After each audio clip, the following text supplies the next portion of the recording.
అభినయ్ నాగార్జున గారు already 90 mm rod అయితే దింపారు.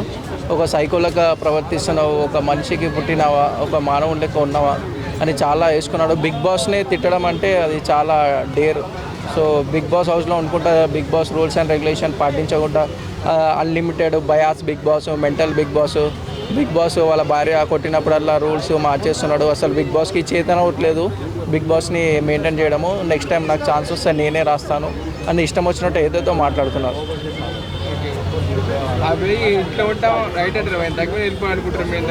సో నువ్వు బిగ్ బాస్ హౌస్లో నీకు ఇష్టం లేనప్పుడు డోర్స్ ఓపెన్ చేసి నేను వెళ్ళిపోతా అన్నాడు. So Bigg Boss doors open చేసాడు. అప్పుడేమో మళ్ళీ నేనేం తప్పు చేస్తా అన్నీ మాటలు అన్నీ అన్నాడు. మళ్ళీ నేనేమనలేదు. పక్కన సోనియా చెప్తుంది, అరే సారీ చెప్పురా అన్నప్పుడు కూడా లేదు నేనేం తప్పు చేయలేదు, నేనేం చెప్తా సారీ అంటే మళ్ళీ అందరు టీమ్మేట్స్ అందరు చెప్పి సారీ చెప్పి మళ్ళీ అతన్ని హౌస్లో ఉంచడం జరిగింది. మణికంఠ ఏదో ఆడుతుండు.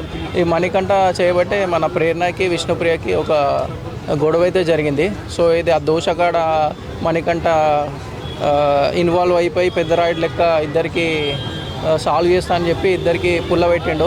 సో ప్రేరణ అయితే విష్ణుప్రియకి మామూలుగానే వేసింది ఆ దోష, కానీ మణికంఠ అయితే ఏదో కోపంతో జైల్లో ఖైదీలకు వేసినట్టు ఏదో ఎక్కించి చెప్పడం వల్ల వాళ్ళిద్దరికి ఒక డిస్ప్యూట్ అయితే జరిగింది. నాగార్జున రూమ్ గురించి చెప్పింది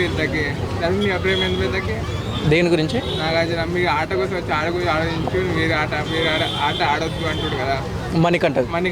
అదే చెప్తున్నా కదా, మణికంఠ నువ్వు నీ గేమ్ నువ్వు ఆడుకో. వాళ్ళిద్దరు ఏమైనా డిస్ప్యూట్స్ ఉంటే వాళ్ళిద్దరు మాట్లాడుకొని వాళ్ళు తెచ్చుకుంటే తప్ప నువ్వు పెద్ద రాయిడ్ లెక్క వాళ్ళిద్దరి మధ్యలో వెళ్ళిపోయి నీ గేమ్ నువ్వు ఆడుకుంటే చాలా మంచిగా ఉంటుంది. ఇంకోటి అంటే యష్మిన్ కూడా పోయి బ్యాక్ సైడ్ నుంచి హగ్ చేసుకుండు. సో ఆమె చాలా డిస్కంఫర్ట్గా ఫీల్ అయినప్పటికీ సో ఇది కూడా ఒకటి చూసుకోవాల్సి వస్తుంది మణికంఠ. సో నువ్వు అంటే అమ్మాయిలని హగ్ చేసుకోవడం కూడా తగ్గిస్తే చాలా బాగుంటుంది. సో ఈ వీక్ అయితే అభయ్ అనుకుంటున్నా, ఎందుకంటే నా బిగ్ బాస్ని చాలా ర్యాష్గా మాట్లాడడం, చాలా అబ్యూస్ లాంగ్వేజ్ తోటి మాట్లాడడం, సో అది కరెక్ట్ కాదు. సో అభినయ్ ఎలిమినేట్ అవుతాడని అనుకుంటున్నాను. Bigg Boss top 3 contestants.